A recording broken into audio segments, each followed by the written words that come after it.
On today's episode of the John Campea Show podcast, apparently not coming to you on TikTok, Monkey Man has made its debut at the South by Southwest Festival. 12-minute standing ovations. The reactions have been amazing. We're going to discuss that. Also, she's back. Neve Campbell has officially announced that she is coming back to the Scream franchise for Scream 7. The X-Men 97 creator, showrunner, producer has been fired 1 week before the show comes out, and then everybody's just staying quiet about it. What's going on there? We're going to discuss that. Also, Venom 3 now has an official title, and they moved up its release date. Quite the opposite of The Batman, which has now been pushed back an entire year because apparently Matt Reeves is lazy. I don't know that that's true. I'm busy here. I'm busy. That and a whole bunch more. The John Campea Show podcast starts right now.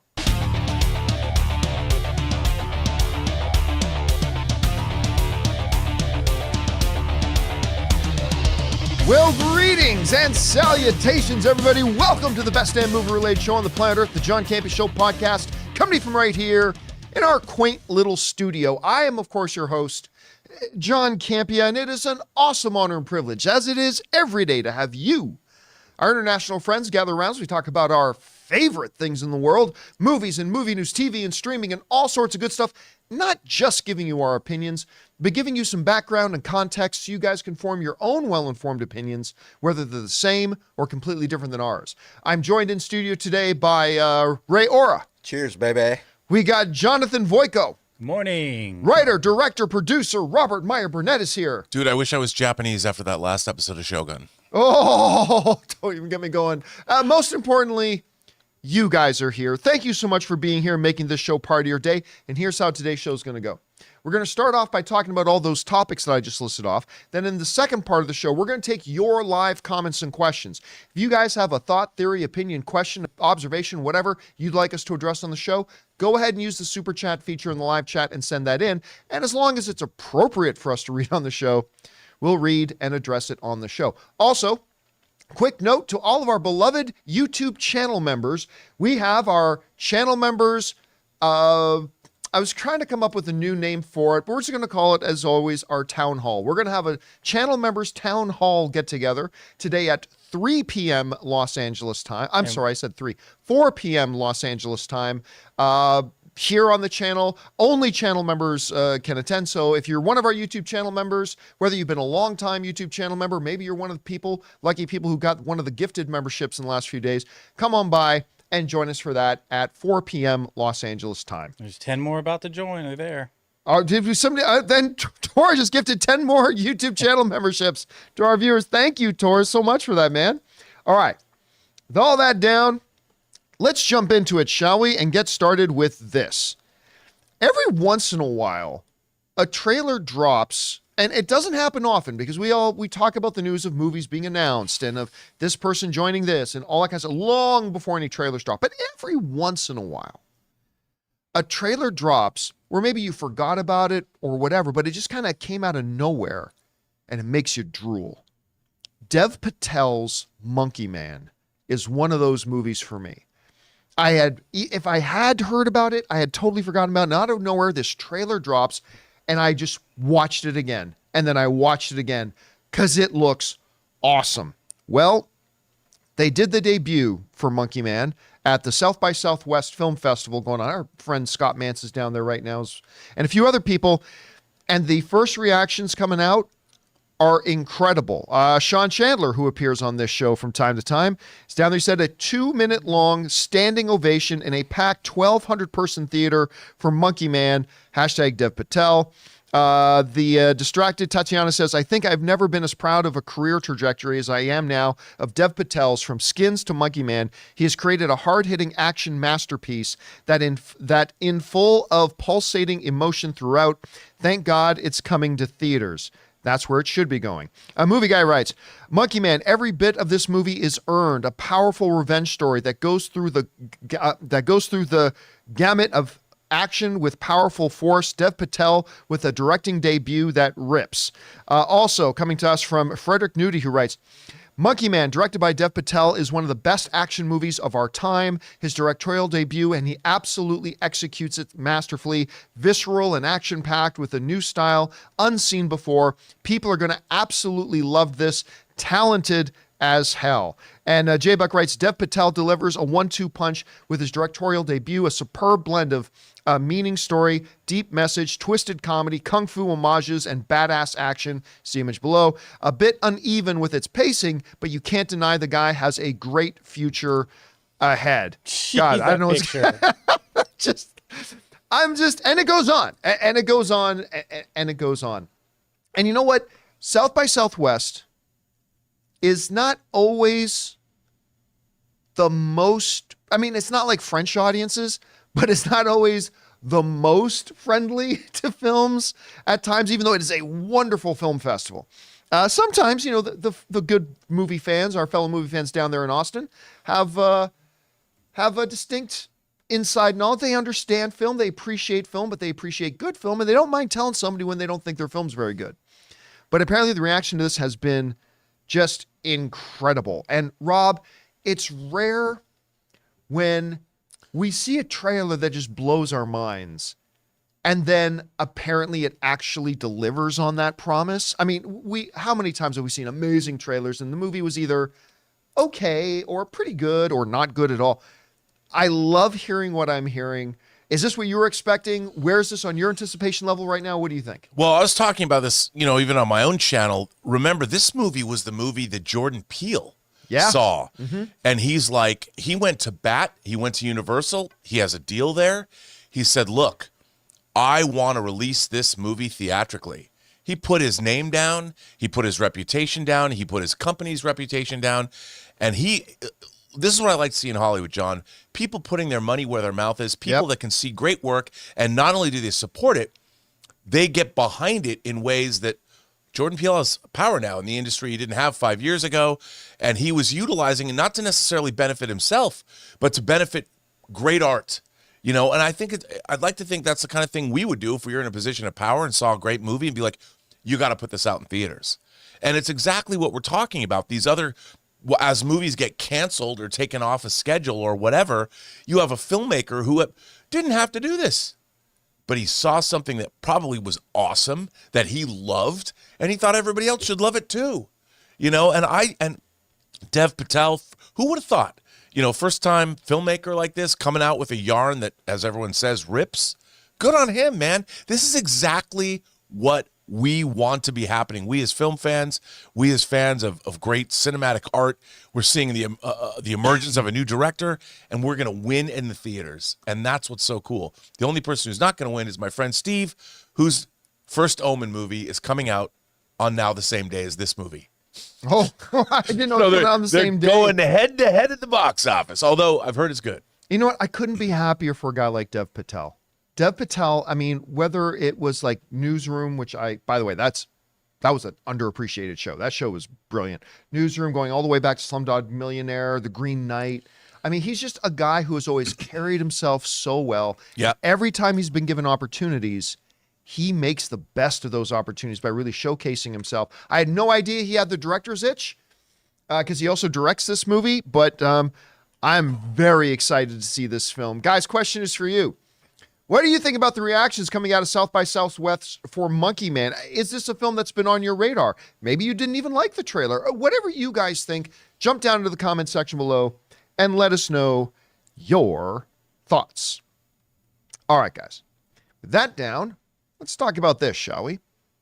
You know, it kind of was made a big deal out of, particularly by a lot of Scream fans, when it got reported that Neve Campbell, the de facto star of the Scream franchise, essentially, when you all boil it all down, was not going to be in Scream 6. And there were a lot of people online. You remember, you read it yourselves, like, what's the point of having Scream if Neve Campbell's not going to be back? You know, there was a pay dispute between Neve Campbell and the producer. She just thought, look, I'm the face of this franchise. She wasn't asking for $20 million. And she goes, I don't think you're paying me what I am worth to the franchise relative to its value. And so she wasn't in it. Now, a lot of people said, well, that's it. Scream's dead. You can't do it without Neve Campbell, blah, blah, blah. They did Scream 6, and Scream 6 did just fine for a Scream movie. Well, now, apparently, they've decided, yep, time to pay Neve. And Neve has decided to come back. This comes just from the folks over at Deadline who write the following. Neve Campbell said Tuesday that she will return as Sidney Prescott for the next film in the Scream franchise. In an Instagram post today, Campbell said that she's been asked back and is happy to return to the picture, which for now is known only as Untitled Scream 7 and will be directed by original screenwriter Kevin Williamson from a script penned by Guy Busick. So not only is Neve Campbell coming back, they're going back to the original, which I think everybody would agree is still the best Scream movie, the original one. The writer of the original is going to come in and direct this. Listen, Scream is a franchise that, and people get mad at me when I say this, but I'm sorry, it's a mathematical fact. Not a lot of people watch. Ray, can you just double check for me the actual, I think the box office of Scream 6, which is one of the more successful ones, was like 160 million, I want to say. Worldwide is how much it made, which is a bit more than Godzilla -1. I mean, it was profitable. Like 168. 168? Okay. So it was profitable for sure because they make it very inexpensively. So yes, it's a success. But at the end of the day, only $168 million of box office worth of people see it. But it's successful and it's profitable, and that's the name of the game. So Scream 6 comes out, does pretty well without her. And of course, now they've lost a couple of cast members, which we've talked ad nauseum about. And that really just upped the need for them to get somebody recognizable back. Now, I would say this. I think Scream 7 would probably do Scream numbers whether or not Neve comes back. But I think it's kind of poetic that they bring her back. I mean, I think every Scream fan will say, would you rather have Scream without Neve Campbell or with? Like all other things being equal, I think most, not all, Scream fans would say with. And so they're bringing her back, and I think that's going to make a lot of people happy. Anyway, Rob, Neve Campbell's coming back. Big deal. Not that big of a deal. Make a difference, not make a difference. What do you think? Well, I think, look, for the franchise, it's like having Indiana Jones come back. You know, I mean, it's like this. Hello, Sydney. I mean, I think that's great. And what I like, though, John, is after the casting changes that we've all heard about from Scream 6 to now, I would love to be Sidney Prescott's agent. When Neve's agent gets the call, do you think Neve might have any interest in coming back? I mean, she already had to deal with everybody saying, why wasn't she coming back for Scream 6? Would you think she might want to come back? And the agent's like, of course she would. Her fee just quadrupled. Back up that Brinks truck. And we will give you want to bring Neve Campbell back to Scream 7. Hey, it's not what she deserves. It's what we negotiate. And I would love to see that big payday that she's getting paid. And good on her. I got some stats right here. The budget on that, Scream 6 was 33 to 35 million. And probably about a $30 million production budget, which meant it probably needed to make 95 to 105 million to break even. So making 160, I mean, hey, good on him, man. And for Neve, just like Cody, she gets a chance to finish her story. Who's Cody? Cody Rhodes. Oh, who cares? Yeah, yeah, got you. See, whenever you fall back on your chairs because you're blown away by my genius. You just made the list. Jeez. All right, guys. What do you think? Do you think that it's important that Cody finishes his story?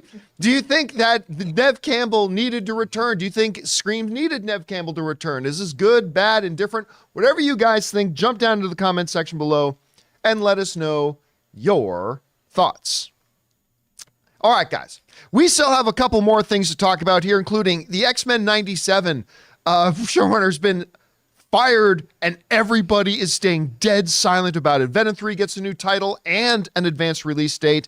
And of course, we're going to talk about the Batman's been delayed by a full year. We're going to talk about that and a whole bunch more. But before we do, we're going to take a second and thank one of the sponsors of today's episode of the John Campea Show podcast, our friends at Miracle Made. Guys, we want to take a second to thank a sponsor of today's video, Miracle Made. Did you know that your temperature at night can have one of the greatest impacts on your sleep quality? If you wake up too hot or too cold, I highly recommend you check out Miracle Made's bed sheets. Inspired by NASA, Miracle Made uses silver-infused fabrics and makes temperature-regulating bedding so that you can sleep at the perfect temperature all night long. When they arrived at our house, my wife Ann loved the feel of them so much, she couldn't even wait for me to get home to put them on our bed. Miracle Made has self-cleaning. These sheets are infused with silver that prevents up to 99.7% of bacterial growth, leaving them to stay cleaner and fresh 3 times longer than other sheets. Miracle Sheets also have incredible comfort and quality. Miracle Sheets are luxuriously comfortable without the high price tag of other luxury brands and feel as nice, if not nicer, than sheets used by some 5-star hotels. So go to TryMiracle, that's TryMiracle.com/Campea to try Miracle Made sheets today. And whether you're buying them for yourself or as a gift for a loved one, if you order today, you can save over 40%. And if you use our promo code Campea at checkout, you'll get 3 free towels and save an extra 20%. Miracle is so confident in their product, it's backed with a 30-day money-back guarantee. So if you aren't 100% satisfied, you will get a full refund. So upgrade your sleep with Miracle Made. Go to TryMiracle.com/Campea and use the code Campea to claim your free 3-piece towel set and save over 40% off. Again, that's TryMiracle.com/Campea to treat yourself.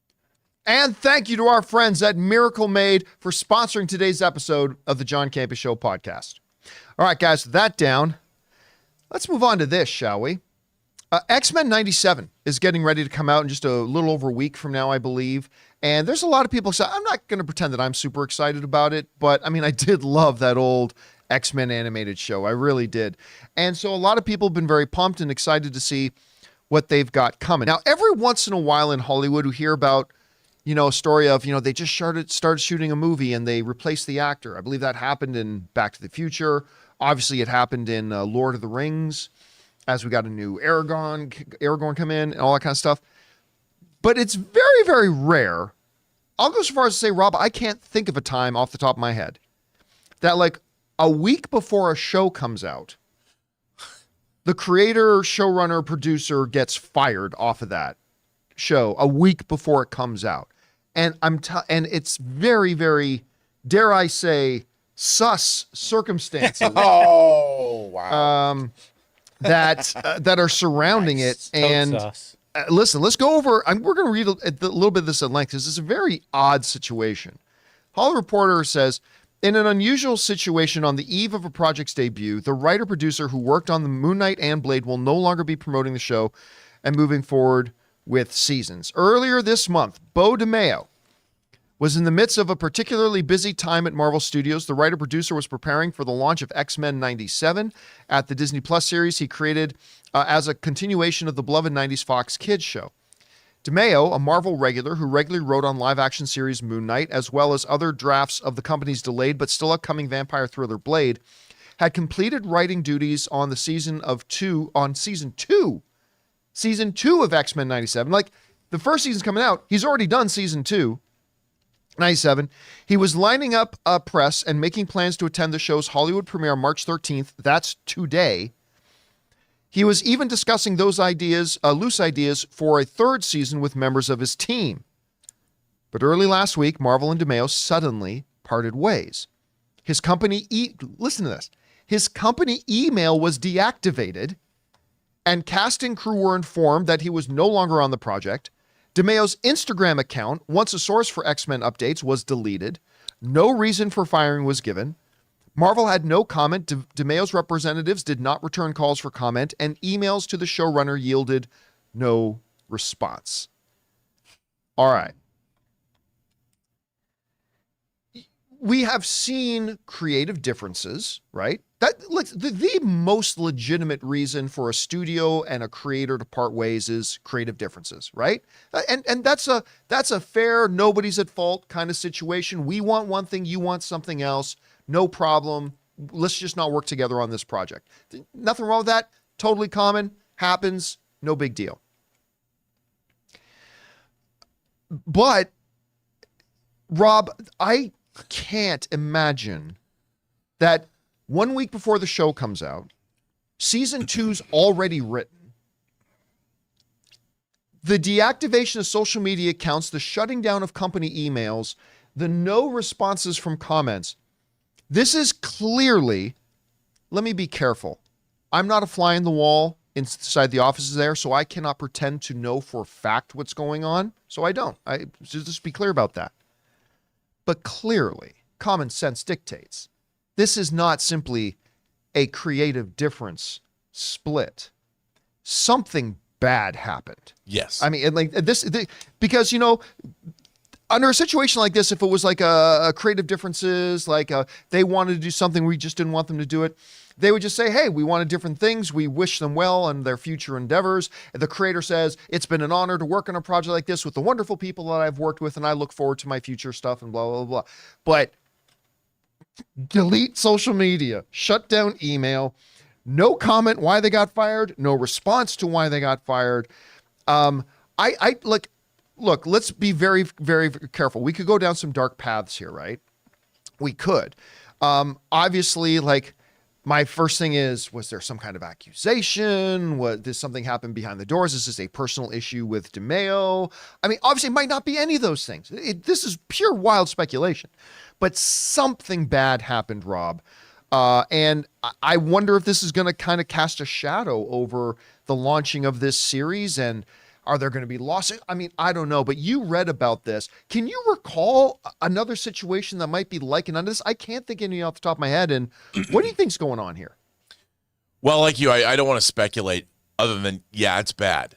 And not only is it bad, like this show is just, the animated series was made for kids. It was Fox, you know, it's not an adult oriented. So Disney could not, in my mind, they could not have any reason for the studio to either be held liable, show any impropriety, I don't know what, but the studio took great steps. They're lucky because most people don't know who worked on animated shows, you know, unless it's Paul Dini or Alan Burnett on like the Batman animated series, and people know.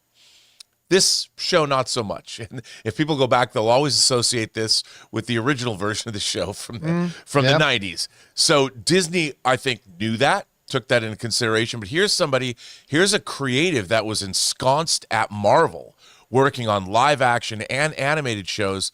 And like you said, John, like it was reported, he'd already done the second season, having worked in animation. I was surprised just how far in advance animated shows are because of the production time it takes with the animation itself. So this is a big deal. And I'm sure we haven't heard the last of this story. Because if it's something that Disney felt the need to take such extreme measures right before the premiere, I think there's more information to follow. Well, look, I think it's safe. But do people care? Right. I think it's safe to say that, and by the way, I say safe to say, but it very well may not be. Okay, so just be clear. We're speculating. Okay, just keep in mind we're speculating.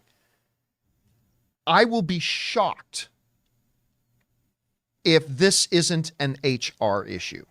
Of course. Yeah, like this is not a creative process issue. No. This is not a artistic merit issue, because obviously they liked what he did with season 1 well enough that they got him to write season 2 and all that kind of stuff. This is going to be an HR issue. Whether it's an HR issue of he's being accused of doing things, whether it's an HR issue in reverse, that he's accusing somebody else of doing something. I mean, so we're not trying to assign blame or anything to anybody here. Right. But again, I will be completely shocked if at the end of the day we don't find out this is the Disney HR department had to get involved and do something, because nothing else fits this scenario right now. Oh, it's too bad, because a lot of people, even I'm looking forward to this. I mean, I love the X-Men cartoon. It kind of ended in a very good place. So, I mean, but still, I want to see this. And I feel, without knowing anything, I feel bad it happened to him. You know, being a creative. All right. Guys, question is for you. What do you think about this? Does this do anything to quell your excitement for the upcoming X-Men 97? Maybe you weren't excited for it in the first place. Whatever you guys think, jump down into the comment section below and let us know your thoughts. All right, guys. With that down, let's move on to this, shall we? You know, amidst the Madam Webs, amidst the Morbiuses, some people often forget that Sony has actually cracked it out of the park on a number of occasions. Whether it's like the Sam Raimi Spider-Man, the first Andrew Garfield Spider-Man, the animated Spider-Verse movies that we've had, and at least in my opinion, the Venom films. Not as much for the second one as the first one. I love the first one. I appreciated the second one. I like the second one. But anyway, the Venom films have made over $1.3 billion at the box office collectively, and has kind of become the one sort of saving grace for Sony when it comes to their live action thing. Oh God, please, Craven be good. I've lost a lot of hope that it will be, but I'm gonna stay optimistic, Rob. I'm gonna try to stay optimistic. Only way to be. But Venom has a lot going for it. And now we've got some new information about Venom, including a new title, and they've actually moved the release date up a little bit. This comes to us from Variety, who wrote the following. The third installment of the Venom franchise finally has a title, Venom: The Last Dance. Sony has also moved up the film's release to October 25th, 2024 from the previously announced November 8th. So not that big of a move, but it does move it into that October time frame that another notable comic book movie has just moved well out of, but we're going to talk about that in just a little bit. The October window seems to be a very favorable window right now for comic book movies. At any rate, The Last Dance. Obviously, the implied message here is that this is the final Venom film. At least I think it is. I mean, now a lot of people have speculated going into the third that Tom Hardy was only going to do one more and that would probably be it. And maybe this title does that, or maybe there's a story significance to the title that we'll find out once we get in. The moving into the October date, again, it's only about 2 weeks that they moved it, but still, that means I get to see it 2 weeks sooner. We're about to talk about a movie that got pushed back a year, so I'll take anything I can get at this point. So yeah, Rob, any significance to you?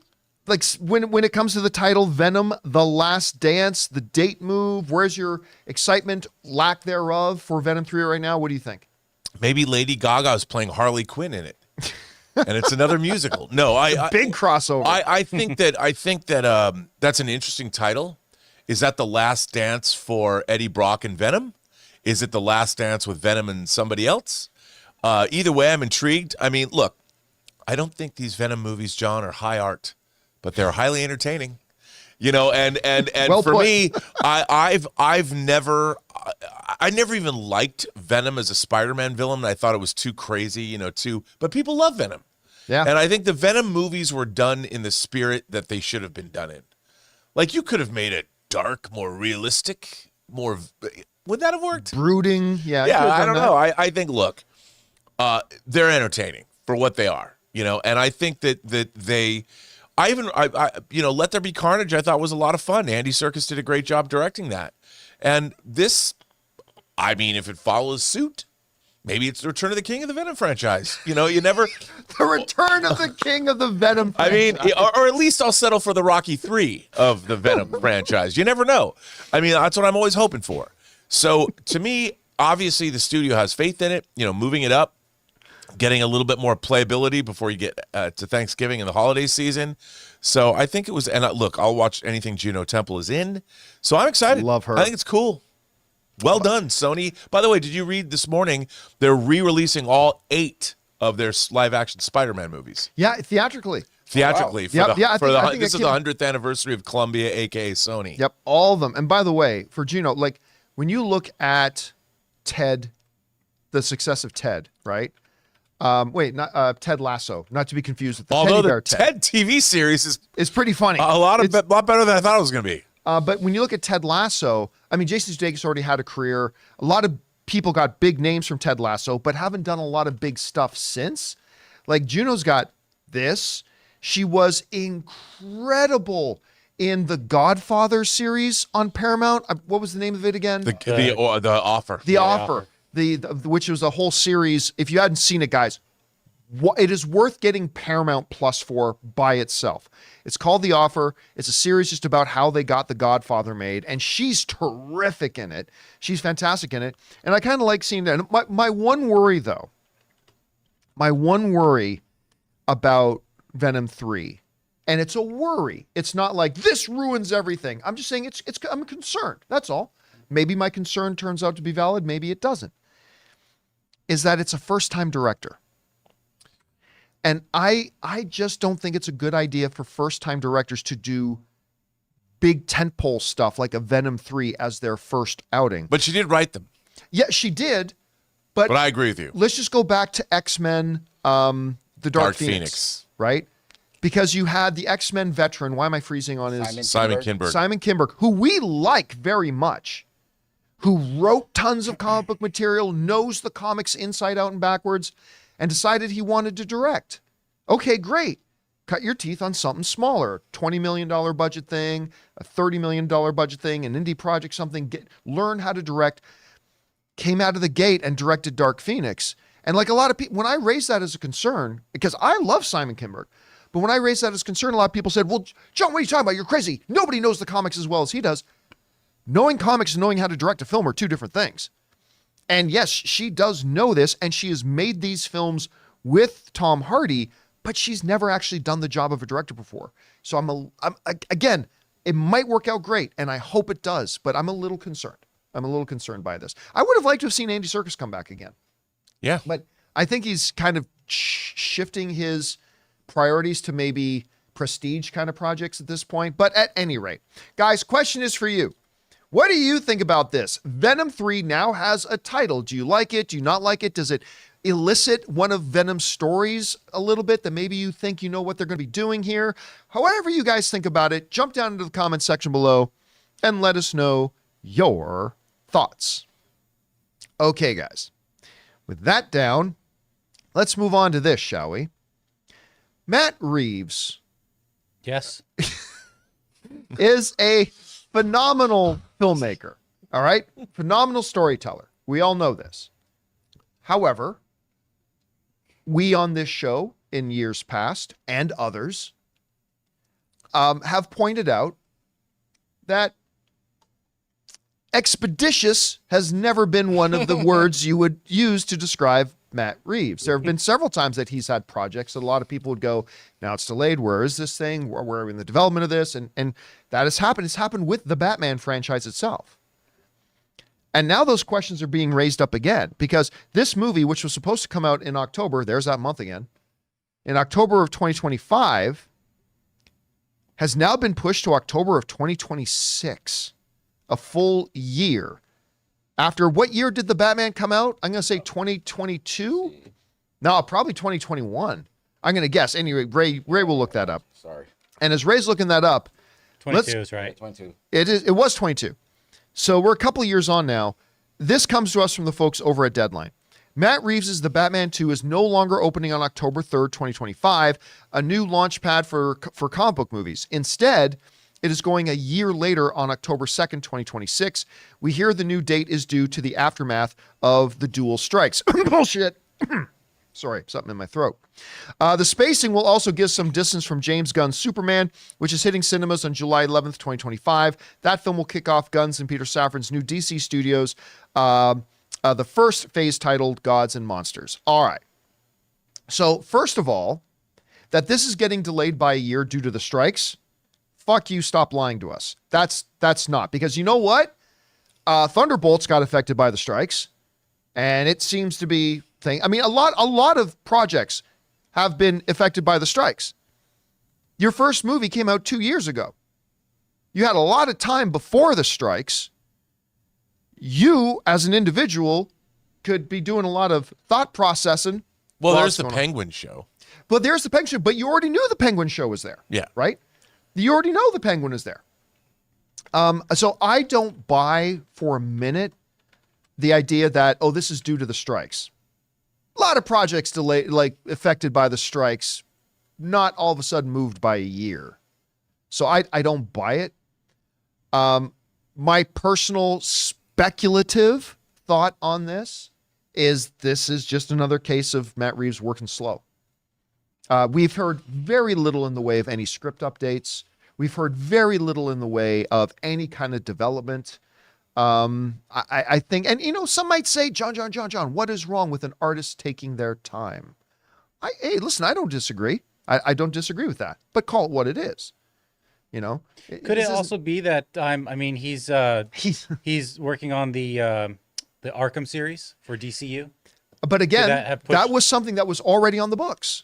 right? Like this was all already. It's not like out of nowhere they just announced a Penguin series, or just out of nowhere they announced this or that. Like this had all been on the books. This Batman thing has had years to gestate at this point. And I would even be okay saying, look, you got to move it a couple of months. I get it, but a full year at this point? Now, look, I 100% believe this movie is coming. The first, The Batman with Robert Pattinson, was ridiculously successful, destroyed most expectations that people had for it. It was absolutely incredible. I love the film. Made a hell of a lot of money, nearly $800 million. Oh, I love it. People said it flopped because it didn't make $1 billion. Well, I mean, yeah, but those are stupid people. So, I mean, everything today, it didn't make $1 billion? Flop. Anyway.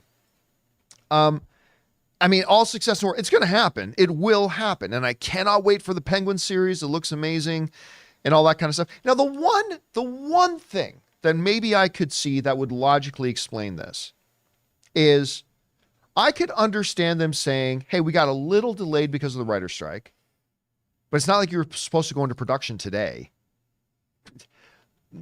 But it was going to delay us a month or two. But we at Warner Brothers really want that October release window. And we're not going to be able to make the October release window, and we don't want to release it in January, and we don't want to release it in February. And we've already got summer plans for the summer of, 2026. And so it was just, we couldn't make this October, so we decided we'll take the next available October. That would be frustrating to me as a fan to hear, but it would have some logical sense to it. I guess I would assume that. Anyway, Rob, am I being overly pessimistic here by calling bullshit on them saying this is a result of the strikes?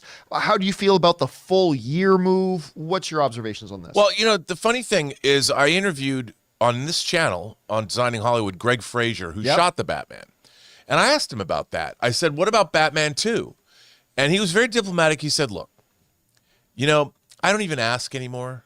When they send me a script, they send me a script and they tell me when we're going to go, and we're going to go.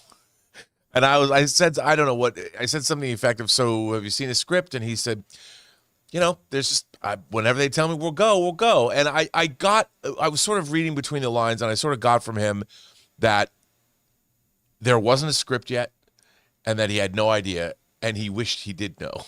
Because he did a phenomenal job shooting that movie. It was gorgeous. That movie is incredibly well photographed. I mean, he's just killing it between that and Dune and The Creator, and just an amazing DP. And I have to take him at his word. And I think probably the strikes maybe they stopped work on the script. I don't know. But I would think that a lot of it was the turmoil at Warner Brothers. They didn't know what they were going to do with the Batman 2. I really think that focusing on what James Gunn wanted to do with comic book fatigue, with Warner Brothers losing a ton of money, and Batman only making, $750 million, I'll bet you that there was some question as to whether they were going to make the movie at all. But you were there with me. We were at CinemaCon, not this most recent one, but 2 years ago. Yeah. And the head of Warner Brothers brought Matt Reeves out on stage. And they, the studio, Matt Reeves, they were like, oh yeah, they now put up the big screen, The Batman 2. This is 2 years ago. I know. And that movie alone made almost double what any other DC film made in the previous 5 years. I just think that there's been a lot of turmoil. I mean, they had a succession of disappointments last year. They have James Gunn. They didn't know what was happening with the studio itself. I think there's been so much turmoil in the industry that they've had to take a good hard look at what they're trying to do, and maybe cooler heads prevailed. But I think it's better. Here's what I think, John, that they've now got an actual release date and they're committing to something means those internal problems have been sorted out. I really think that we should be, again, optimistic about this because they want to make it. They're going to move forward. They know they had a good project. They know that the second one will probably be even better. They probably have now seen what Joker 2 looks like, and they realize that, okay, Joker 2's probably turned out great, I would imagine. And that was sort of a bellwether in terms of what we can do with this. And now that we've got these things, I think they're in a much stronger position now, and now it's all like full force. Let's go forward. I think they really know I think they have a better idea of what they want to do. But why did it take this many years to do it? You know, like that they, from when they came on stage, we're just a month away from the 2-year mark of when they came out on stage at CinemaCon together, say, Batman 2 is coming. Like, I understand, you know, wanting to take your time with developing a story, but it doesn't take 2 years. And it shouldn't take 2 years when you've already got your core mythologies and you have all the history available to you that you want to do. It just shouldn't take that long. But I don't think they also expected movies like The Flash to underperform the way it did. And I think that they were looking into the whole idea of, it might have had a flashing green light and they were ready to move forward. And they're like, we gotta rethink this entire. And of course, thing. remember, like The Flash, every DC movie that's come out was not this Warner Brothers movie. Like Right. that was the AT&T Warner Brothers movie. So Yeah. you would think that the failure, though, this is my thought, Rob, and I maybe I'm wrong about this, but you would think that looking at the failures of Shazam and the failures of The Flash, and by the way, 2 movies I liked, particularly The Flash. I liked it a lot. But when you look at the failures of those things, the underperformance of Aquaman 2 and on all kinds of, you would think that that would just add even more priority to getting a proven winner like Matt Reeves' The Batman that made money, that had huge critical response, huge audience response. You would think that would just make them double down on making sure that they get that in the pipeline. I agree with you, but I think they probably felt the same way about Aquaman 2. You know, remember that was pushed a year as well, and that was supposed to come out. Yeah. They pushed it from, and they had to reshoot it. I can't even imagine. I would think that also had something to do with it. Here, Aquaman was supposed to come out Christmas of 2022. And let's not forget, like, at the end of January of this year, we were getting reports or rumors that the actual movie was canceled. Well, no, which were debunked. That was completely I'm just saying, debunked. but even talks of that, because whether it's taking that long, where people are just assuming and just spreading those things. But yeah, I don't know. Hopefully this comes out, though. See, I think this is more of a Matt Reeves issue than a Warner Brothers issue. I think Warner Brothers would love to have this movie in the pipeline, ready to go. So I personally think it's more of a Matt Reeves thing, but that's just speculation. I mean, it might be dead wrong. I also wonder how it's going to affect James Gunn's plans to do a Brave and the Bold movie. Does that mean that movie's delayed further too? I doubt it. Are they going to kick it down the road more? I doubt it. I mean, but they don't actually have a release date for Brave. No, and they Bold, don't. do they? Yeah. So, I mean, so they could say it's coming out in 2028 and it technically wouldn't have been delayed, I suppose. But we'll see how this kind of unfolds. All I know is that right now I'm very excited for Penguin. Very, very, very, very excited for Penguin. Guys, question is for you. What do you think about this? We got to wait an additional year for the next Batman film. I don't personally feel like there's any excuse for this, but there could be some rational explanations that they're just not making public right now, which is totally possible. For now, are you looking forward to Penguin? Maybe you didn't even like Matt Reeves' The Batman this much. Whatever you guys think, jump down to the comment section below and let us know your thoughts. All right, guys, with that down, we're now going to move on to the most important part of our show, which is you guys. It's time to take your questions and comments. But before we do, we're going to take another quick second and thank another sponsor of today's episode of the John Campea Show podcast, our friends at Harry's.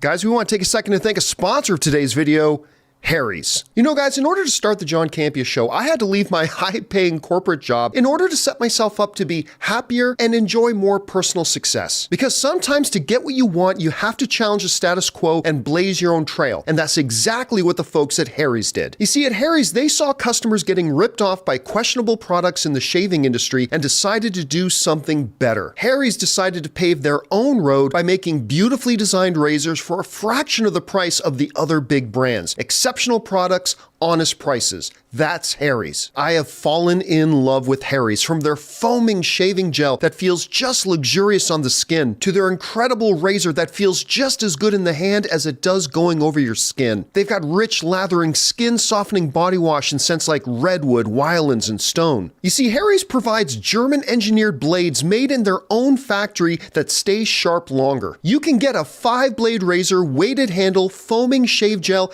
and a travel cover for just $3 at harrys.com/Campea. Don't settle for the status quo. Blaze your own trail with Harry's. Get started with a $13 trial set for just $3 at harrys.com/Campea. That's harrys.com/Campea for a $3 trial set. And thank you to our friends at Harry's for sponsoring today's episode of the John Campea Show podcast. Now, before we get on the live questions, I just got to say, we're not going to go into it here, but Shogun is so good. Oh my God, Shogun is so good. And I watched the first, back when I watched the first 2 episodes, I'm like, okay, but I've seen a lot of shows the last couple of years that started off strong and then went downhill, so I'm not going to let myself get too excited. But week after week, they keep upping the game. And if you haven't seen the new episode yet, all I'm going to say is right near the end, cannons. Oh my God. Like Ann and I are sitting there watching this TV, we're going, oh my God. Like we're just, woo. Shogun, ladies and gentlemen. Watch Shogun. All right. Let's get over to your questions here, shall we? All right. Jonathan, what we got up first? We're going to start with Suthius. 3 words, y'all. Chain-linked cannons. What an episode. Also, the scene where John and Fuji are exchanging gifts was so beautiful and touching. This wasn't even planned. No, you just talked about it, and then he said it. I tell you what, man, the cannons. And yes, the scene you're talking about. There's a scene involved. For those of you who haven't maybe seen the new episode, the woman in the previous episodes where her husband had to commit seppuku and first kill their son. So they had to kill their son and the guy had to kill himself. We are learning, plays a more prominent role moving forward. So she's involved in this, and her and Blackthorn have a very touching moment. That was like, this is the thing. Great television, great movies is not about the giant robot destroying, the giant asteroid. That's great too. I love that stuff. But quiet moments of a simple thing like an act of kindness between 2 characters sitting quietly in a room that just moved me, and like going, this show is so fucking good. This show is so just something like that. Oh, it's so good. Wait till you guys see it. You'll see what I'm talking about. All right. What's next? James Wheeler with a $20 super chat. Thank you, James. Hello, everyone. Regarding Shogun, I highly recommend the After Show podcast. It's excellent. You know what? You're not the first person to mention that, James. I've had somebody else say to me that the podcast that follows it is actually really quite good. So I'm probably going to start listening to that just to get some details and stuff like that. But Rob, without going into details, you did see the new episode. Yeah. You watched it twice though, didn't you? I watched not last week's I watched twice. Last week's you watched twice, but you saw last night's episode. Yeah. You enjoyed it? Oh, I have to say, I was trepidatious about this because I love the original Shogun so much. Now, I'm not going to say necessarily it's a different time. It's 40 plus years later, almost half a century later. But this is like Ron Moore's Battlestar Galactica compared to the original Battlestar Galactica. The original had Toshio Mifune, but everything that's going on in here, everything that I loved about the original Shogun is in this, and you have modern technology. You've got, I loved the whole scene with the boats last week. All that they could have done that in the original Shogun. They with effects technology and you now have audiences that have watched Game of Thrones, that have watched more sophisticated television. I don't know if you could have made this remake until now, because audiences might not have stood for it. But now, this is like as Game of Thrones as it gets. Game of Thrones was probably inspired by Shogun. I don't know if probably George was. R. R. Martin probably was, but it's the first Game of Thrones. Really, this is exactly what I want out of. It shows that historical dramas can be this compelling.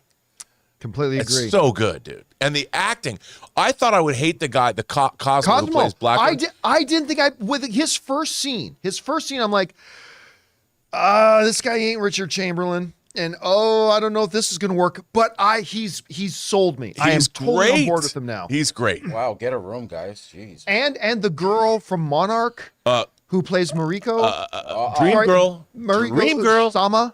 And of course Sonata, who he gives this rousing speech to soldiers in this one, and I wanted to stand up and go, Toranaga-sama! He's a full producer on the show. Oh, he's so good. And he's so, my God, does he set the tone. Okay, sorry. We could go on No, go on. Shogun for the next hour or so, but let's move on, shall we? What's next?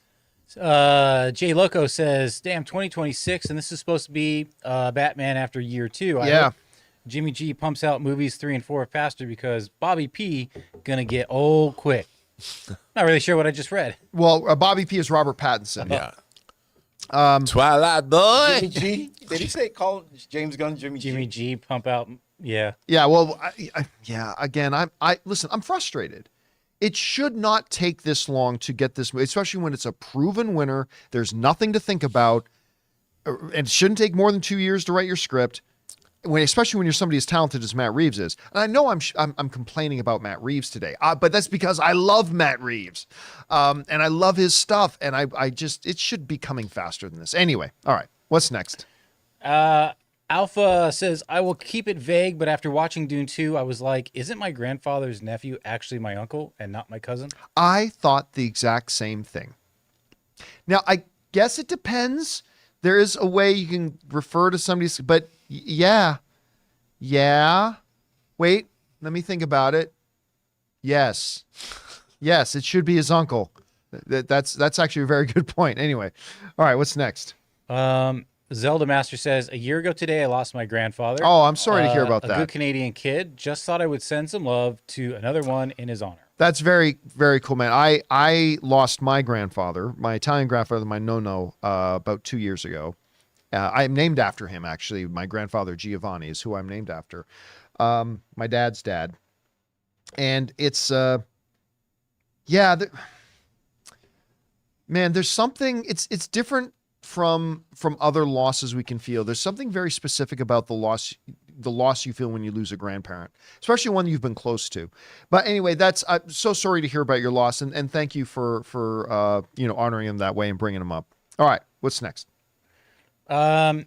We've got Jared Oberfeld who says, "Frustrated with Disney Movie Club. I pre-ordered The Abyss, True Lies, and Aliens on 4K Blu-ray a month before release, and I still do not have a delivery date.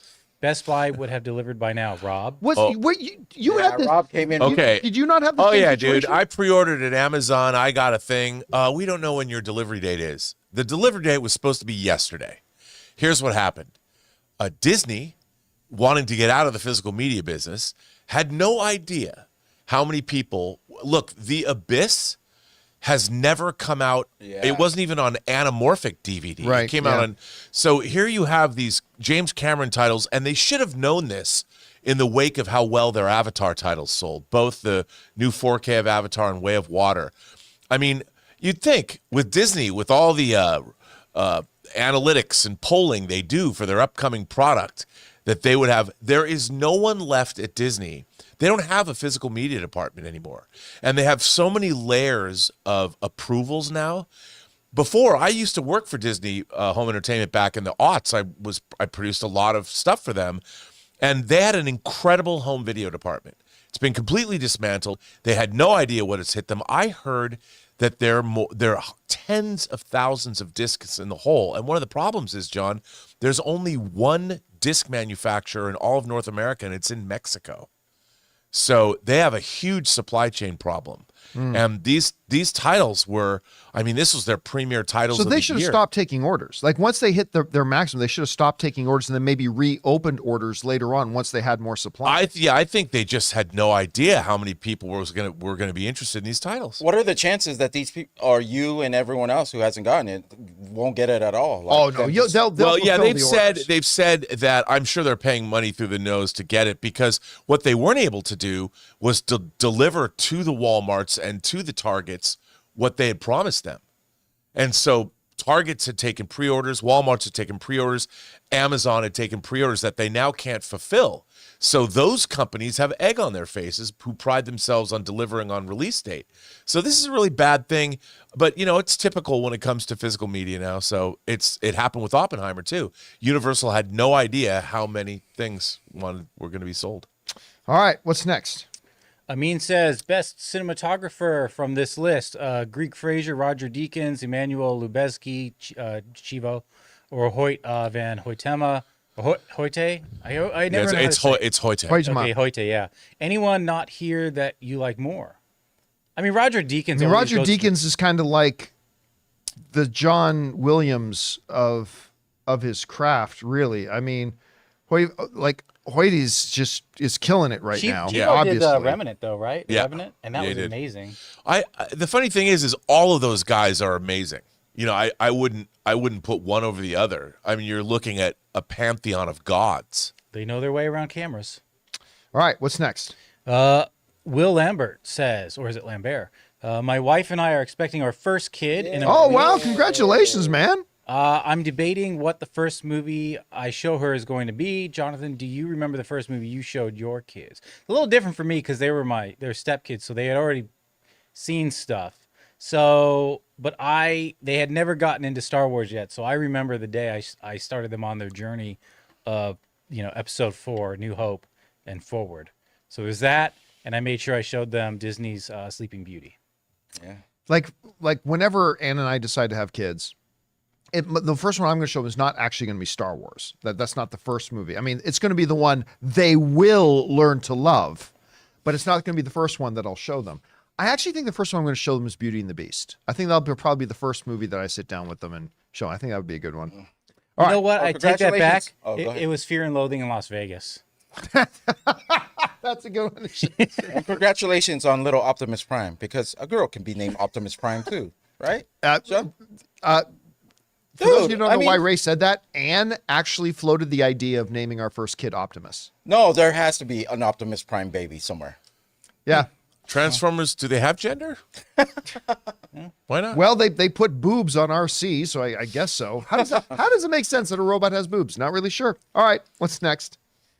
Seconds from Disaster says, I watched Damsel and thought it was pretty good. The dragon sounded like Flotsam and Jetsam, but had an awesome design. It wasn't a typical fairy tale story. That's on Netflix or where? Yeah, it's on Netflix. I have no desire to watch it. Yeah. You know what it comes from? Because I really like. Why'd you say that like John Wick? What's her name? I think I'm back. From what the lead actress's name? Millie Bobby Brown. Millie Millie Bobby yeah. Brown, right? I love her in Stranger Things. And it's the weirdest thing. This is totally not fair. This is not fair. I'm not pretending it is. It's not fair at all. But I really didn't like her Enola Holmes stuff. And I don't know why. I didn't like her all that much in that Godzilla movie. And so I just kind of lost my interest in seeing her.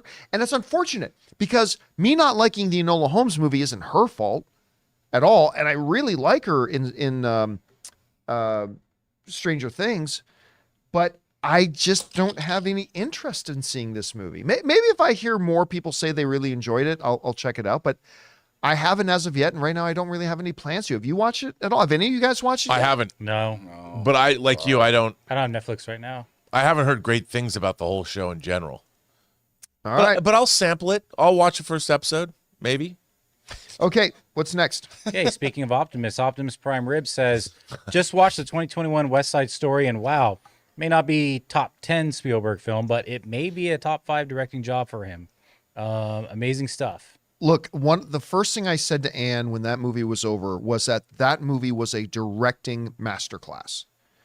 And I shit all over it before the movie came out. I know you did. I remember I was talking about I'm like, Steven Spielberg, why are you making a musical? And who cares? Who wants to see another West Side Story? Why do you feel the need to do a musical? Aren't there like 20 other projects that would be better for you to do? And blah, blah, blah, blah. And then I saw it. And I'm like, this movie rules. Maybe should have won Best Picture at the Oscars that year. I'm not complaining that it didn't. I'm just saying there's an argument to be made for it. But it's the direction of the film. Like you're watching, you're thinking, oh yeah, the greatest director of all time made this. I mean, it is really good. And you don't even have to be into musicals to watch West Side Story. No. And, I was very happy to eat crow on that one because I had shit talked that movie for like a year before it came out. And then I'm like, well, damn, this is really good. I can't wait for you to eat crow on Terminal. And, see, I have watched Terminal. No, you need to watch it again. I need to watch with it your again. eyes and not your butthole. What? Huh? You ever I'm watch not even movies sure like what that means. Because Terminal is a good movie. Rob, you've seen Terminal, right? You don't think it's charming and cute? I don't know why. Look, to imagine what it would look Terminal like and like a movie like Peter Wears Green Card. You know, you can watch those as a double feature. Watch it with your butthole. I just finished the Miles Morales emoji members, so we'll be getting that one soon. All right, what's next? Andy Watch it with says your butthole. Blackthorn is Shogun looks like fit Seth Rogen. He looks more like. I said to Ann Watch is like if you told me that this was Tom Hardy's brother, younger Yeah. brother, I would totally believe it. He Totally. even sounds a bit like Tom Hardy. So, His like, voice is great. you know what? His voice does not fit his face, I know it doesn't. like at all. But I love his voice. I do It's too. I'm great. like, did they dub him? oh. All right, what's next? Andy's back. I wonder if the reason the Fast and Furious films has so many extravagant shooting locations is so Vin and family can low-key go on vacations at the studio's expense. I don't want to be pessimistic, but Yeah. yes. I mean, look, when you look at the paydays the actors in this movie get, and I'm not begrudging them their paydays, but Fast and Furious 10 was like one of the most expensive movies in the history of cinema to make. And those dollars aren't on the screen. I mean, it looks like an expensive film, but those dollars were not on the screen. And yeah, I can't help but wonder if it's all been about family vacation and just making the best, coolest experience for him and his friends. And you know what? God bless him. If that's, I mean, hey, if you got a studio that's willing to let you do it, and if you're doing that and making money at the same time, I mean, right? Universal hasn't complained about it because they made money. Yep. So it's fine.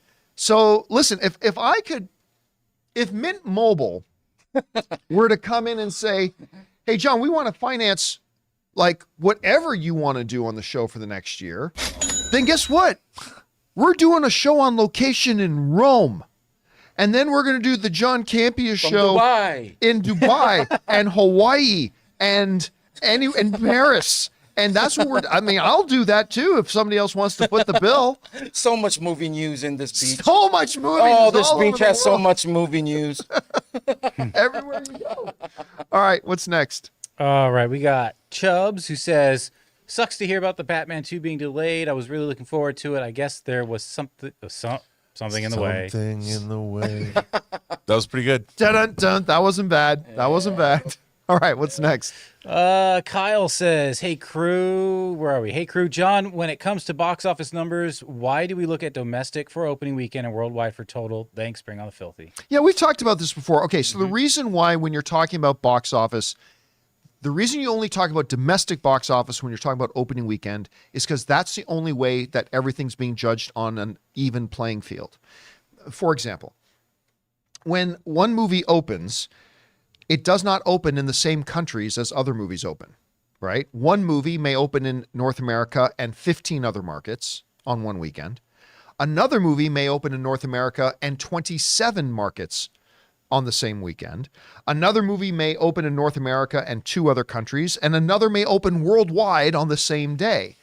So trying to compare at opening weekend global numbers is pointless because it's not a level, there's no standard plateau there to judge it by.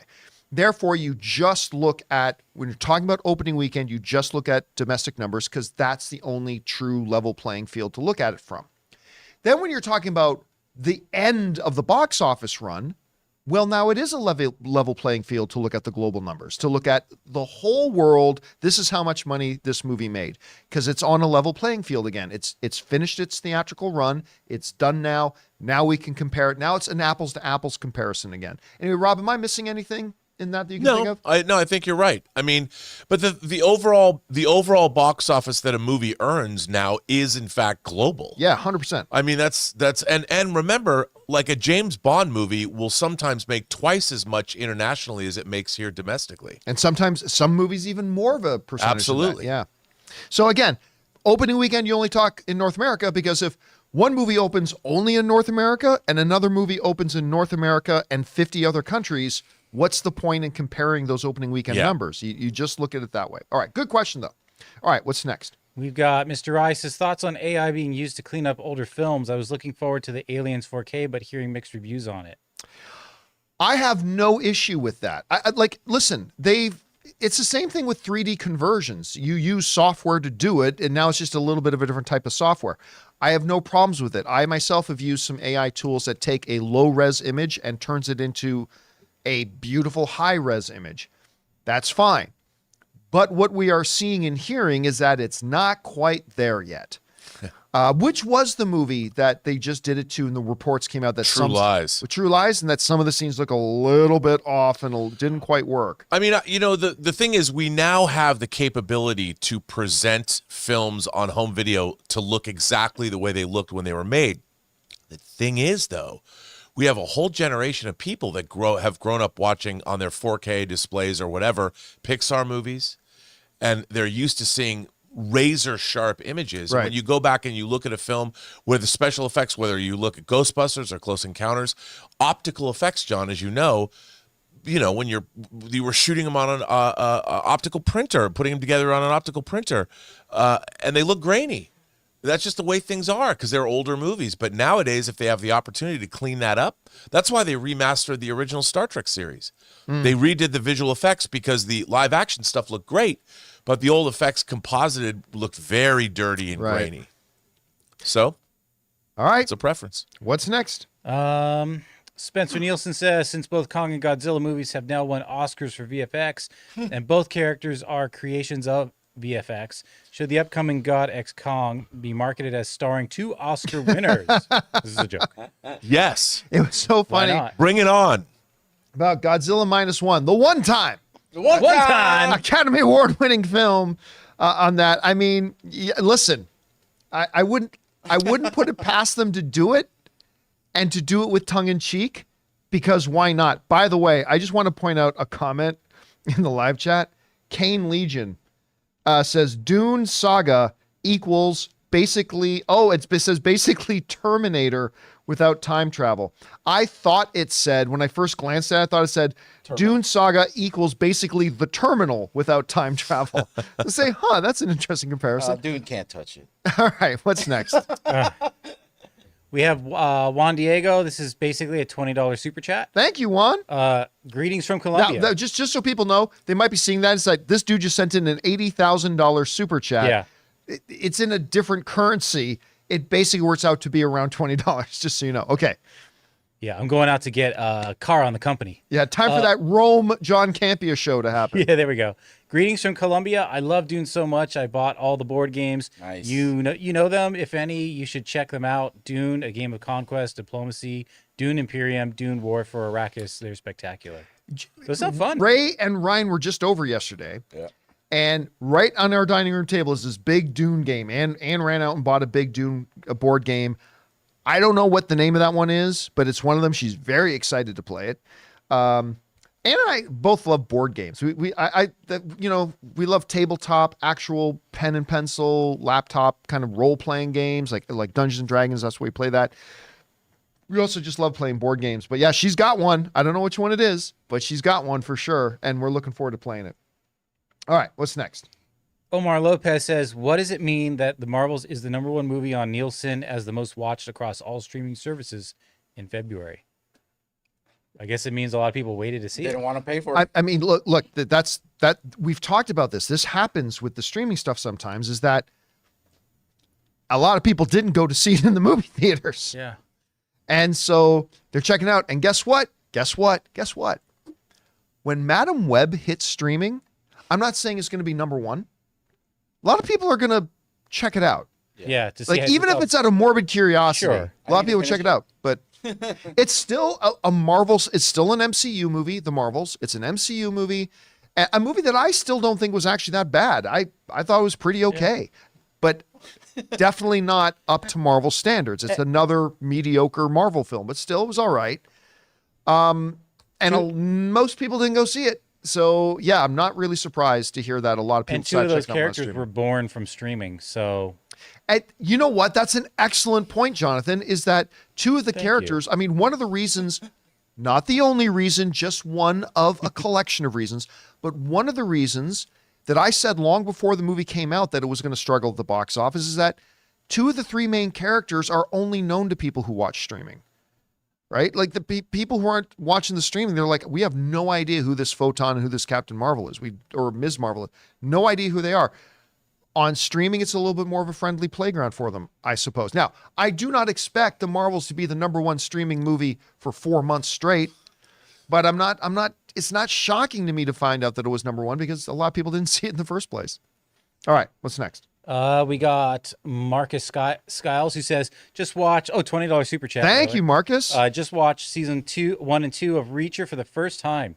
I'm so glad I did. I want to say there are quite a bit of shots when I look at Richson. I swear I'm seeing Patrick Swayze reincarnated. Do you agree? I guess I could kind of see that in his facial structure. A little bit in his smile. No, it's not. He's got the same cheekbones and jawline, I guess. I don't see a lot of similarities or hear a lot of similarities there. His physique is totally different. Yeah, and a much bigger guy. A much bigger guy. Look, I don't think Alan Ritchson is a great actor yet. But what he is able, the way he's been able to manifest that Reacher character has been fantastic. And I'm very interested in watching him develop. And I cannot wait to see him in the Ministry of Ungentlemanly Warfare that he's in with Henry Cavill. I'm really excited to see him in that. And so we'll see how that one turns out. All right, what's next? We got Devin Lita, who says, so you guys have a soundboard, I see. Any DSP sounds? Well, I mean, we don't have a soundboard per se.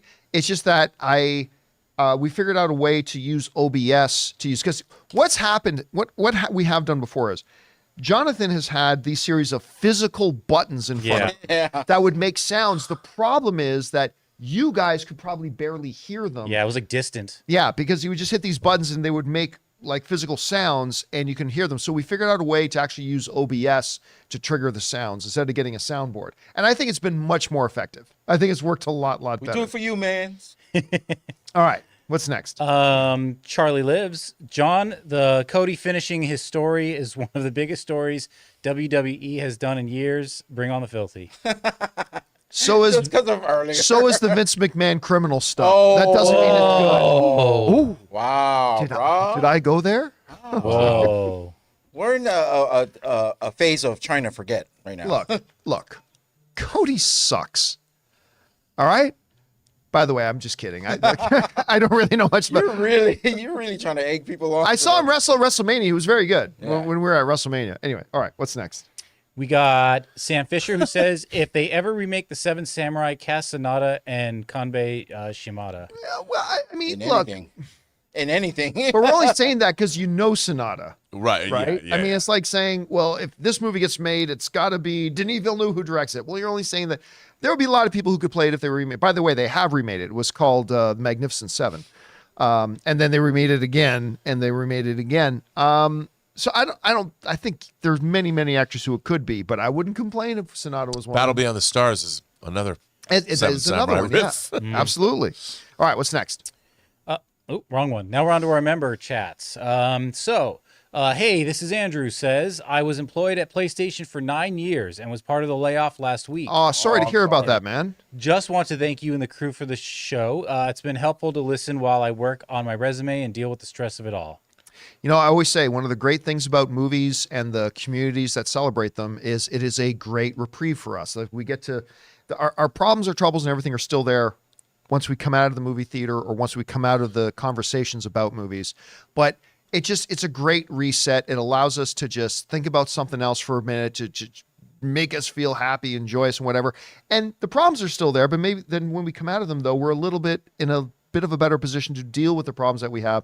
Sometimes it even is just good as a distraction. So I'm really happy the show can be here for you for that. And sorry to hear about that, dude. That sucks. And here's looking forward to you find something even better. Mm-hmm. Did you read about that bug that was wiping people's games off their PlayStations? Yeah. I heard something. I didn't get the details. Now I was thinking, was that a disgruntled employee shutting the door behind them as they left the building? Who knows? All right. What's next? We got good timing on this too. Not a question. I just want to say thanks to the people gifting them memberships, and special thanks to whoever got me one. I feel special. Yeah, it is just like there's very few things in like online live streaming, social media where like a viewer, a community member, can actually do something for another community member. Yeah. And so that is incredible. We've been seeing that in the last couple of weeks. So thank you to everybody, to Tor and all the other guys who've been gifting memberships and stuff like that. That's just been awesome. And people should know that got gifted memberships on this stream that they can come onto your member chat today.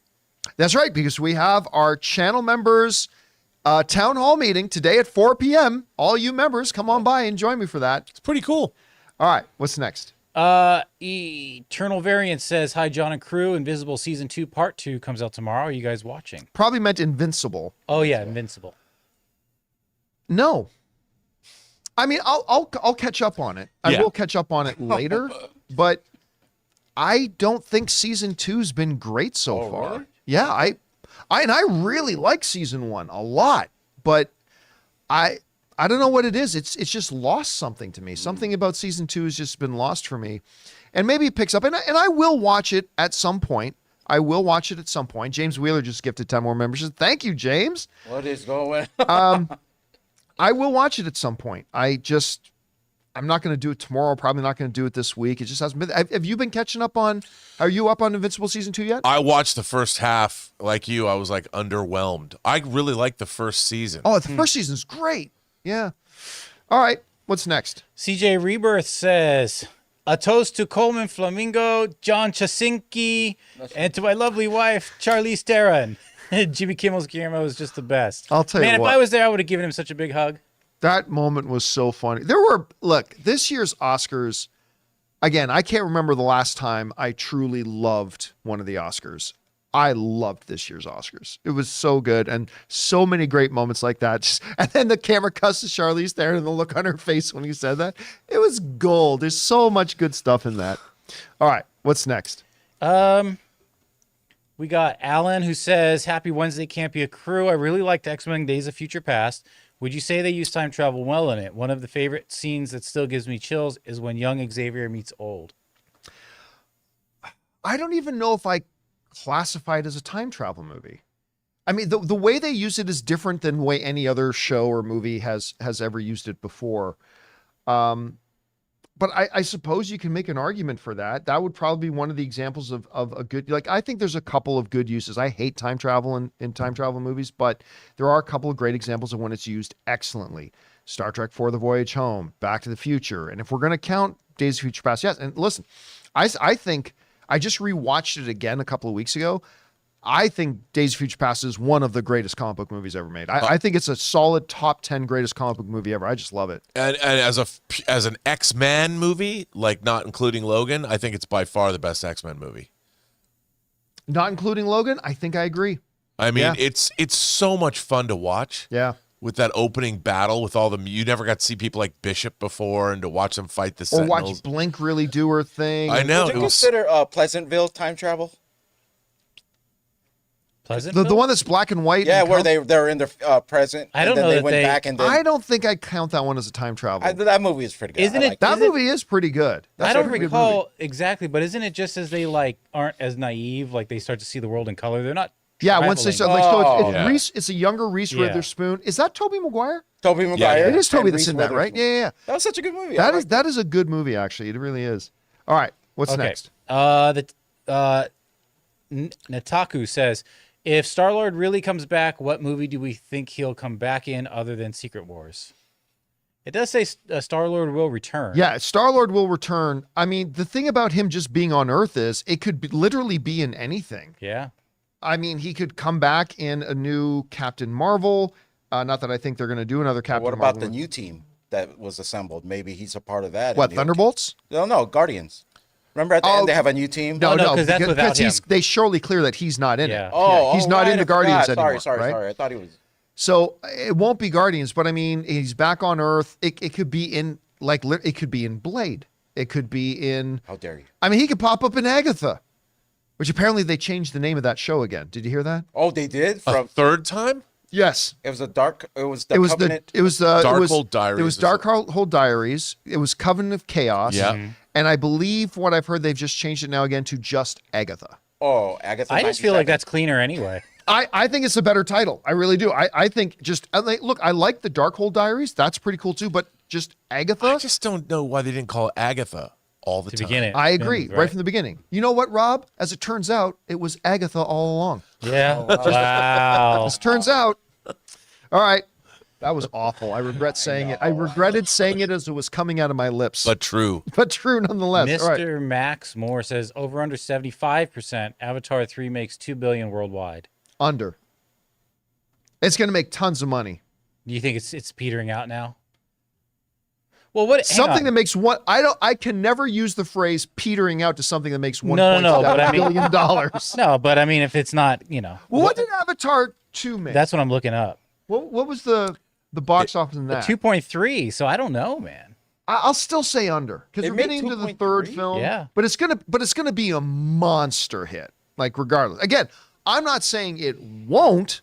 I'm just saying I don't like the 75% number. So I would take under on 75.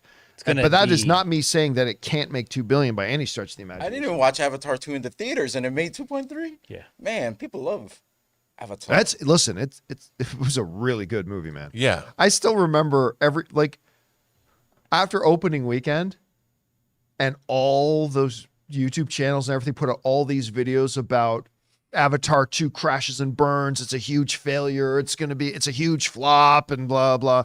$2.3 billion later. All right. What's next?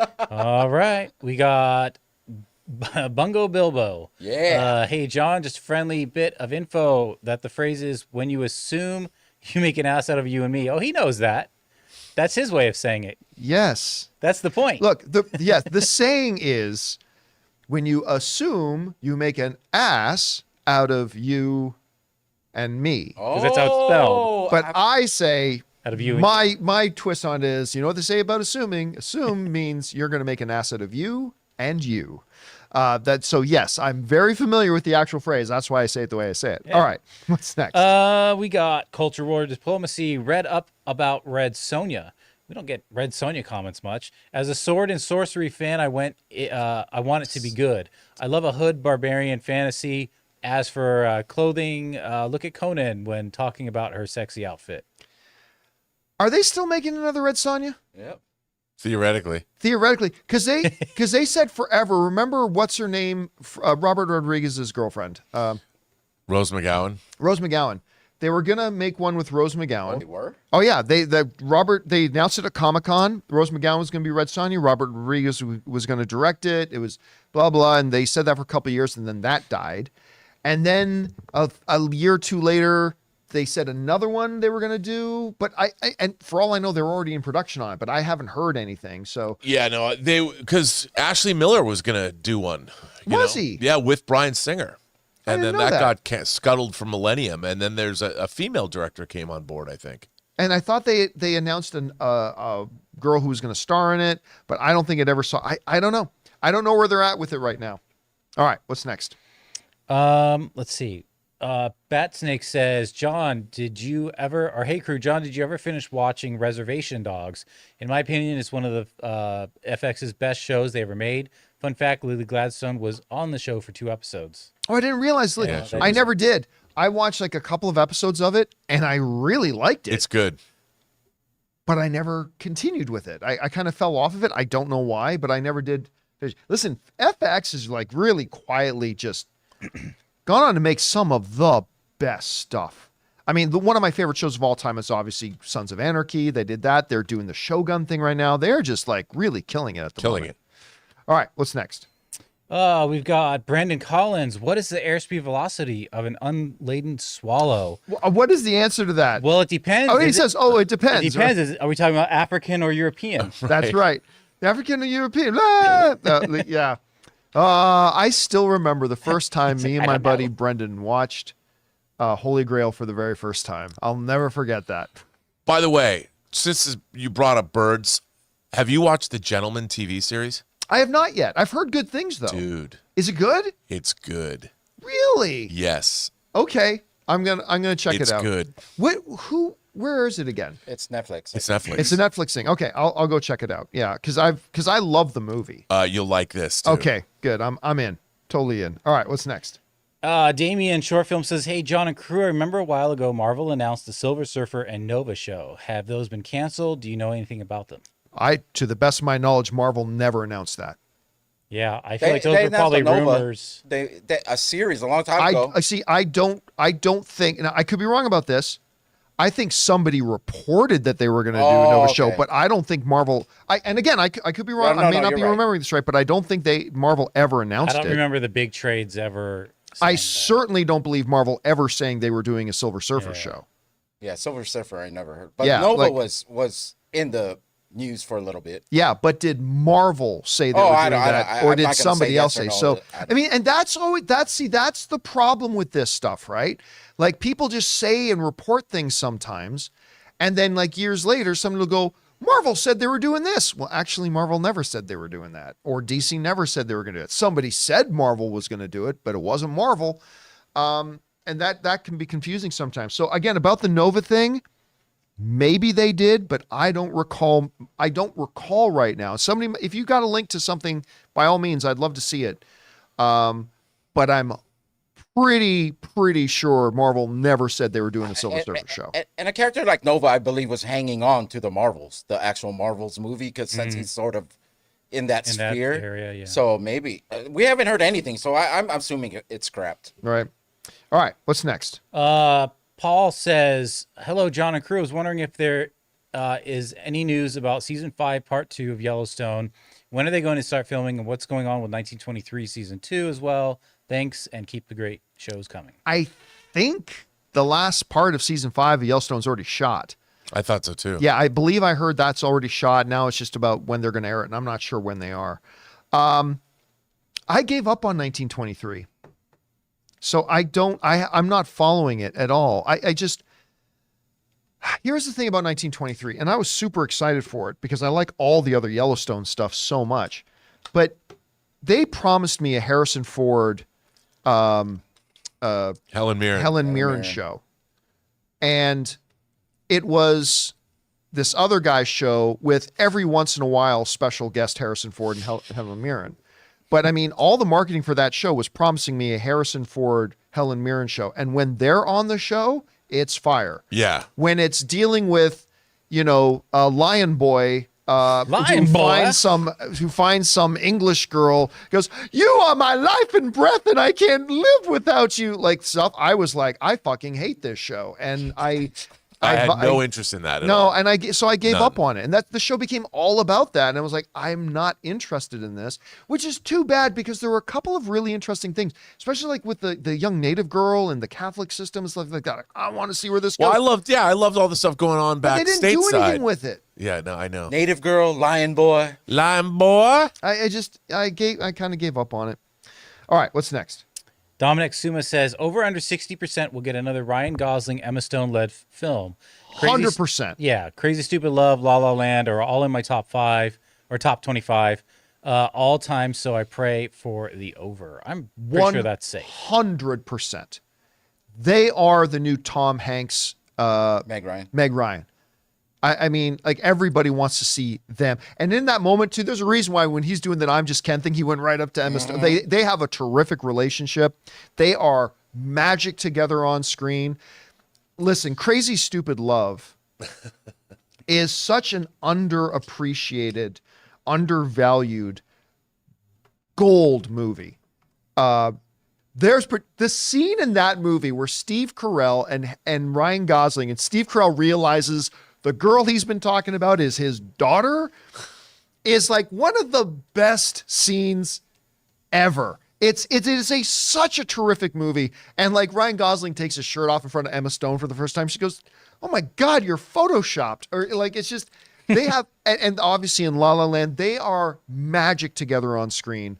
And I 100% guarantee we will get another one. I don't know. Rob, did you ever see, John Cusack, Billy Crystal, Julia Roberts, America's Sweethearts? Oh yeah, of course.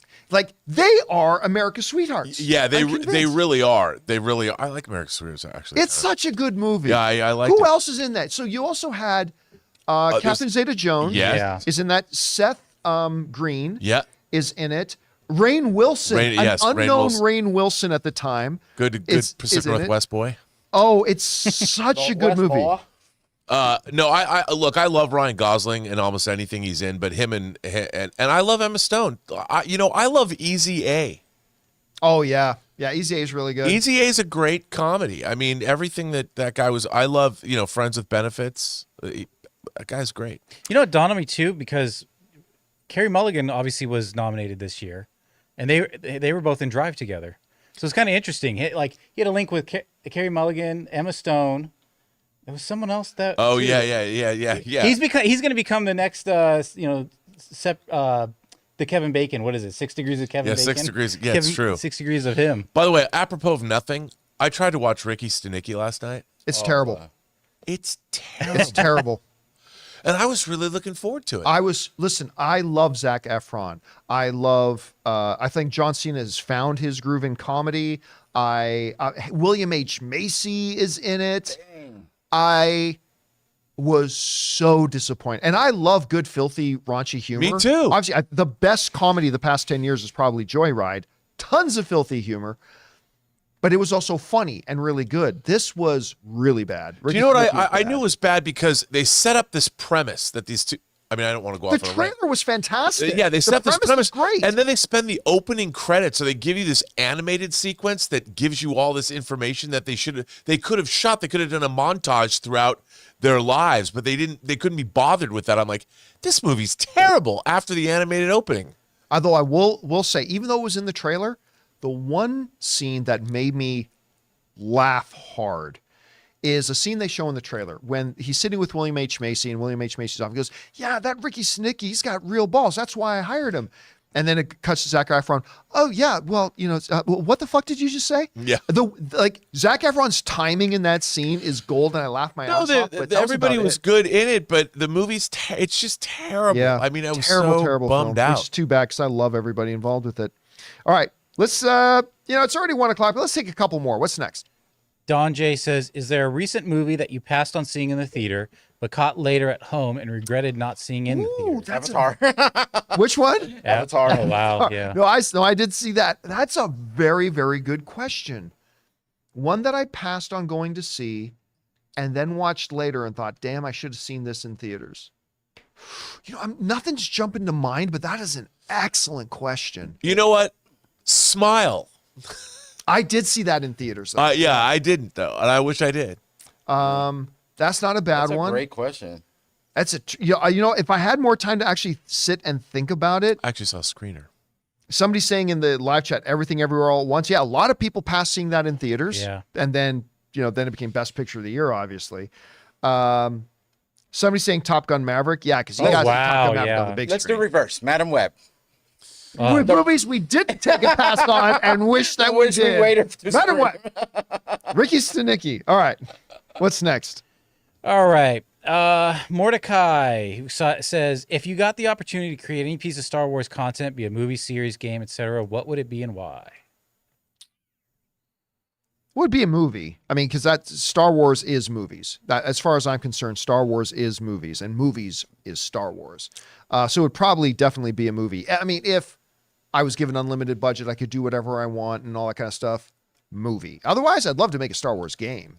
As somebody who's played a lot of Star Wars, West End games, D6 role-playing games in my life, I would love to make a game. But yeah, obviously it'd be a movie, 100%. All right, what's next? Dylan Payton says, hey, John and crew, I'm about to see Dune 2 for the third time, and I'm just astounded with how good the music is in this film. Hans will definitely get a nomination at the Oscars next year. Yeah. Yes, he will. It's, again, the only time that there was a music hit that I didn't think fit quite well was after Johnny slaps Paul, and then, it's like, that wasn't the moment to play that particular music hit. Won't blame Maybe blame they'll him open for the it, though. Oscars with that woman singing that. The music in it is fantastic. Not best song, but best score. But yeah, listen, they're going to be, I can't even fathom how many nominations it's going to get. It's going to get a lot of nominations. How many it'll win, who knows? We'll see. But it's going to get a lot of nominations next year. All right. 2 more. What's next? All right. Mary Vincent says, news of Nolan's paycheck for Oppenheimer seemed weird to me. It's the first time I've heard of how much a director earned for working on a movie. Isn't it a little invasive? We're not going around saying how much we make for our day jobs. But they're publicly traded companies and all that budget's reported. Oh yeah, but the point was of the deals he set up for himself, right? It wasn't really about the outcome, the money. Really, it's just the deals that he made where he betted on himself. Right? Yeah, it was the incentives. It was an incentive-heavy contract. Yeah, just showing how that worked out positively for him. You know, I remember when there was the first time I ever heard about that being a big thing was in Batman '89, Tim Burton's Batman, because Jack Nicholson, he didn't take as much money up front as he could have. He took back end. Yep. But that's huge. He bet on the film. So the thing about Chris Nolan is it might seem like he made a ton of money, but he's the director of the film, the writer of the film. Yeah. And what he did probably is take less of a fee up front. And like you said, Ray, make a bunch of deals and betting on himself. No one under God's green earth ever thought that movie would make over $900 million. Nobody did. Nobody we all knew it would be great. We all knew it would make money, but nobody thought it would get close to $1 billion. And like Jonathan said, they can't not tell you because it is a publicly traded company. They have to that publicly release what they all spend. Comes out of profit participation. And you know what? Honestly, that's kind of the way Hollywood should work. More people, I mean, everyone tries to get as much as they can up front, which I understand. But look at the people that are, I'm sure Jordan Peele's going to come out okay by sticking his neck out for Monkey Man. You know, and when people bet on themselves, you can win. Good things can happen. Well, that should be our new rule in 2024. We only watch movies where the directors bet on themselves. Dude, I bet you... but not everybody... Here's the problem, though. Not everybody is Christopher Nolan. Right. That's the whole thing. This is not typical of Hollywood and stuff like that. And remember, it's not like Christopher Nolan has a 9-to-5 job as... My job, if you look at on his LinkedIn profile, I'm a director at Universal. And I go 9 to 5, and they're revealing his salary to people. No, this was a specific project that a publicly traded company undertook and invested in, and they have to report to their shareholders where their money went. You think he's staying with Universal? He's probably is, right? Well, let's put it this way. Remember, directors and actors, anywhere. This isn't professional sports, right? They're not, like if you play for the I was almost going to call them Washington Redskins. Now, the Washington Commanders in the NFL, you can't go and play for another team until you're released from your contract. Yeah. That's not Hollywood. Like he's made a movie, but he can tomorrow go and make a movie with Disney if he wants, and then go and make a movie with Paramount if he wants. We just talked about Tom Cruise going over to Warner Brothers, setting up shop there, but that doesn't mean he still it's not an exclusive contract. As a matter of fact, a person I was talking to said he still has things in the mill with Paramount. He still has movies he's making with Paramount and stuff like that. So it's not so it's never an exclusive thing. Jimmy Fallon and Almost Famous. You got to get what you can, when you can, while you can. That's right, man. If you think Mick Jagger is going to be doing this, dude, I love that. That's when he did the dance to them. He's so good, and that movie's so good. All right, last question of the day. What's next? Interesting Oscars question. Ronnie Shama says, do you think the Oscars should add a category for colorist? And do you think Nolan could take over the remaining Dune films after Denis? Well, I think they should, but in a technical award. Yeah, that could be something to put under technical awards, not something they do at the main thing. Look, when has Christopher Nolan ever joined an already in progress franchise? Never. No, Christopher Nolan will have no desire whatsoever in the world to go and pick up somebody else's franchise. He ain't going to do that. He wants to write original stuff. And that I think that's one of the things that's holding him back from doing just James Bond. Yeah. Although I did hear there's a rumor that he's interested in doing the old Prisoner TV series. I love rumors. Right, By the way, colorists work with cinematographers. That falls under cinematography. Oh, does it? Yeah, because a lot of the time when you're shooting with doing digital capture, it's very milky when you look at the raw photos. They have to use LUTs and things, and they have to figure that out in post. So, and even when you're doing photochemical stuff, the DP is intimately involved with all that. All right, guys. And that'll do it for today's installment of the John Campea Show podcast. Thank you so much to the thousands of you joining us here live right now. Big special thank you to all you guys who sent in questions. Number one, because you gave us fun things to talk about. But number two, you supported our channel as you did it, whether it's because you sent in super chats or you're one of our channel members and all of us involved with the show. Thank you guys so very much. for your support. Want to remind you guys once again, for those of you who are our beloved YouTube channel members, we have a channel member town hall meeting today at 4 p.m. Los Angeles time. So come on by and join us for that. And in the meantime, I want to thank the guys in the room with me, Mr. Ray Ora, I'll see you tomorrow. Jonathan Voico, See you guys. Robert Meyer Burnett. Goodbye. My name's John Campea, and until next time, my friends, bye-bye.